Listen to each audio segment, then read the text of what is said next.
So here's my 96 CBR 600 that I'm tuning currently. Basically what happened was when I first got the bike, it was good and everything, but then when I did an oil change, I did a stupid mistake and I hit myself over the head every day for it. But I basically overfilled the oil on it. So when I overfilled the oil, I drove about 50 miles down to downtown Atlanta and back, and it basically messed up my bike. So I drained the excess oil and then I drove it around for a while. It was still doing some problems. Like basically the problem was that it used to when I was like, you know, at 5,000-6,000 RPM, it ran like it was like off of one cylinder. So I mean I had a big issue, so I was going around looking on the forums and I figured it was a spark plug. I took the spark plugs off and surely enough, you know, they were covered in oil. So basically I took the spark plugs out, let the thing dry up for a day or two, and then put new spark plugs in, fired her up, but then it was still running like shit. You know, I'm going like 5,000-6,000 RPM, it doesn't even want to accelerate.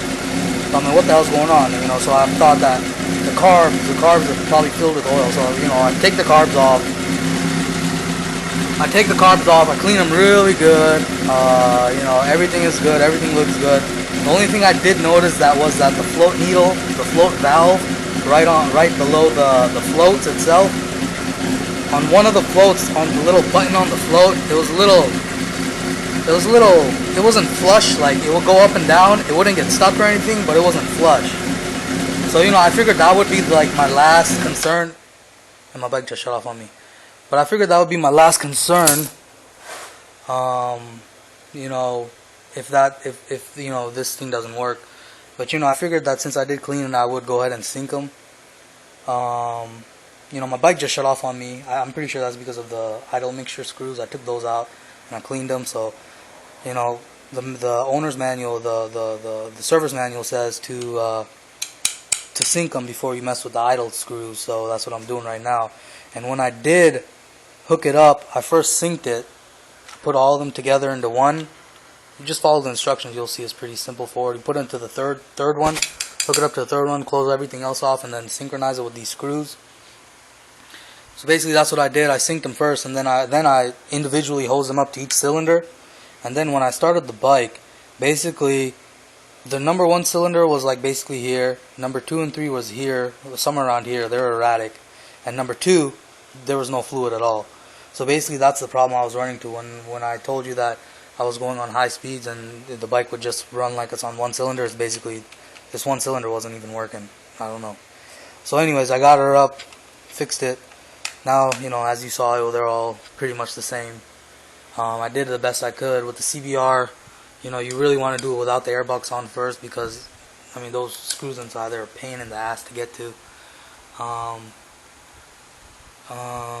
Yeah, if anything, just, you know, hit me up on the email. You know, I pretty much took everything apart on this bike, so I know a lot about it. This is my first post, you know, first time riding. But, you know, I'm good with mechanical work, so I know all this shit. Any questions, you know, about this thing? It was $90 on motorcyclesuperstore.com.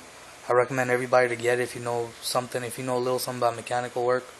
Go ahead and get it yourself. $90, shit, it paid itself off on the first use. I didn't have to pay anybody $100, $150 to do it for me, you know. I mean, as you saw, it was pretty much, I'll start it up again. Fuck, hold on.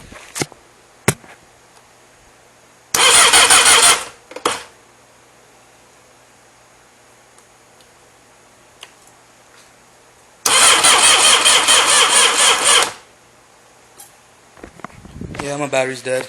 I've been starting her up all day. But yeah, I mean, she's pretty much the same, so yeah, get one if you can.